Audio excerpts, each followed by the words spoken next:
இன்றைக்கி இட்லி குருமா வைக்க போகிறோம்.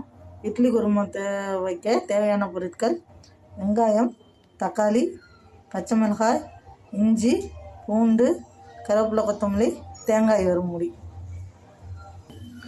அரிஞ்சு வச்ச வெங்காயம், தக்காளி, பச்சை மிளகாய் எல்லாத்தையும் ஒரு குக்கரில் போட்டு அது மூழ்கிற அளவு தண்ணி ஊற்றி கொஞ்சம் மஞ்சத்தூள், உப்பு போட்டு வேக வச்சுருவோம்.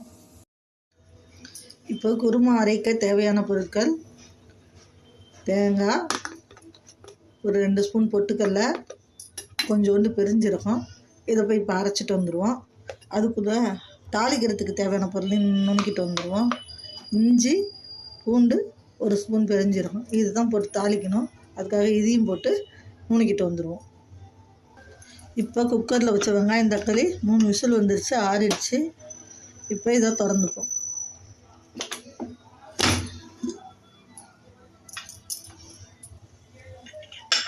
திறந்துட்டு இந்த வெங்காயம், தக்காளி ஒண்டி மிக்சியில் போட்டு அரைச்சிடணும்.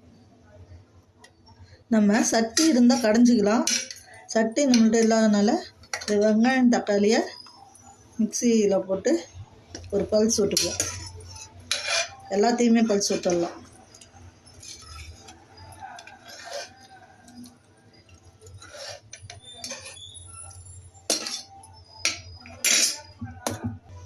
இப்படி பல்ஸில் போட்டு இந்த அளவுக்கு அரைச்சா போதும்.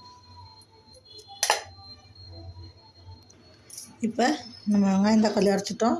தேங்காய், பொட்டுக்கடலை, பெருஞ்சீரகம் அரைச்சி வச்சுக்கிட்டோம். பூண்டு, பெருஞ்சீரகம், இஞ்சி நுணுக்கி வச்சுக்கிட்டோம். இப்போ தாளிக்க வேண்டியது தான்.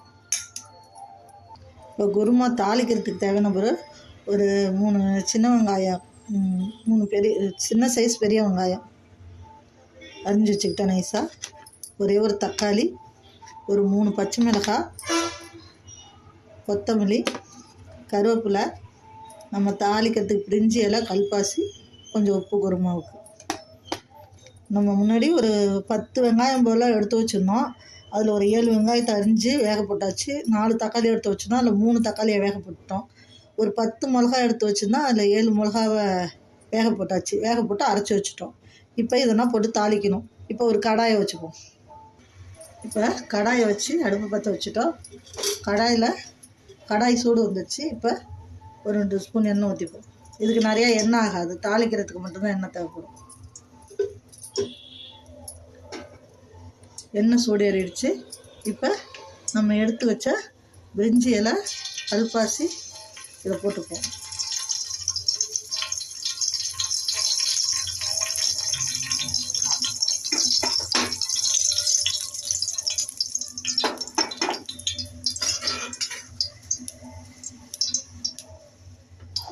வாசம் வந்துடுச்சு. வாசம் வந்ததுக்கப்புறம் நம்ம பச்சை மிளகாவை போட்டுப்போம். ஃபஸ்ட்டு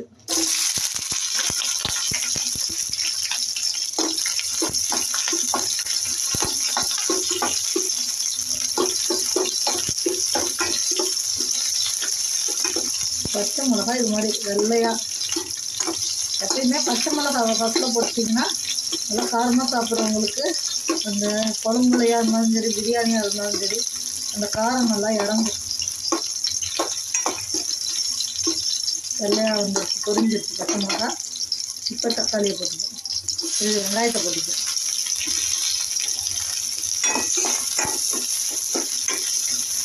வெங்காயம் கொஞ்சம் வதங்கினா போதும், ரொம்ப எல்லாம் வதங்கணும் அவசியம் இல்லை.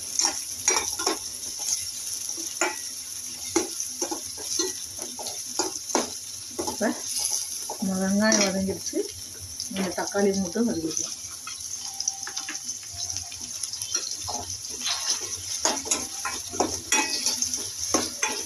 தக்காளி கொஞ்சம் சொருங்கட்டும்.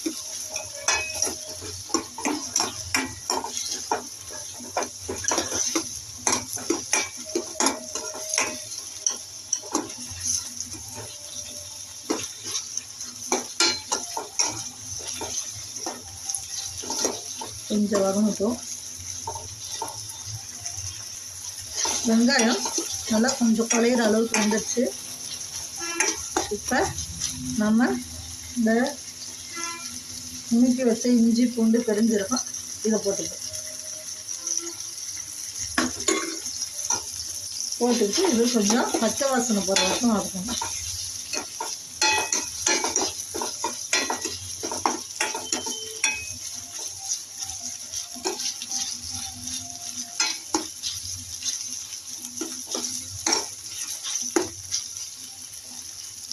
கொஞ்சம் பச்சை வாசனை போகிற வரைக்கும் வதக்குங்க.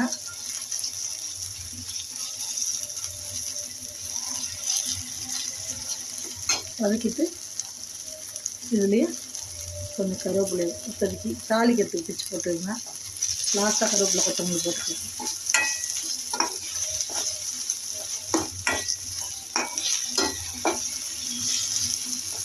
பச்சை வாசனை போயிடுச்சு.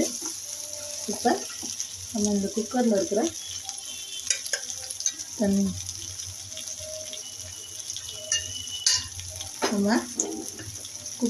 தண்ணியை ஊற்றிப்போம்.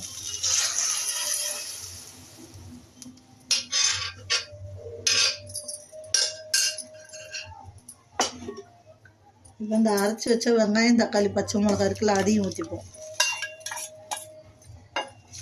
கலந்து விட்டுருங்க. இப்போ நம்ம இந்த தேங்காய் பச்சை மிளகா தேங்காய் பொட்டுக்கல்ல பெருஞ்சீரகம் வச்சு அரைச்சோம்ல அது இப்போ கலந்து விட்டுருங்க. நல்லா கொதி வரட்டும். கொதி வந்தால் தேவையான உப்பு போட்டுக்கணும்.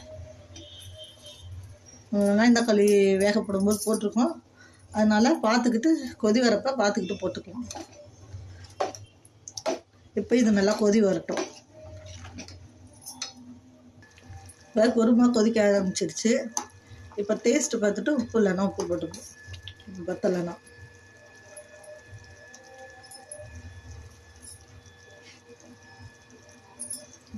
கொஞ்சோண்டு உப்பு போட்டுக்கலாம்.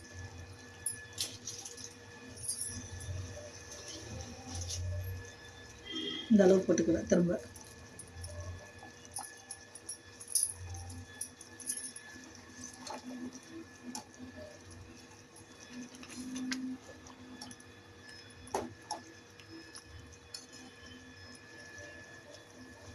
இப்போ நல்லா கொதிக்குது. இந்த சமயத்தில் நம்ம கருவேப்பிலை கொத்தமல்லி பிச்சு போட்டுக்கணும்.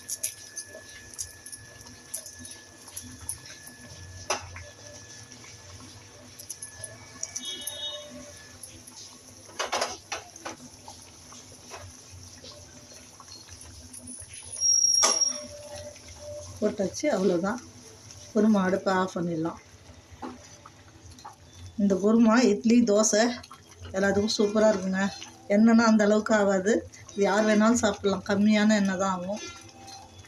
சூப்பராக இருக்கும். தோசை பூண்டு தொகையில் இந்த குருமா வச்சு சாப்பிட்டோம்னு வச்சிங்களேன், 2 காம்பினேஷன் 3 காம்பினேஷன் சேர்ந்து செம்மையாக இருக்கும். சாப்பிட்டு பாருங்கள் செஞ்சு. நன்றி, வணக்கம்.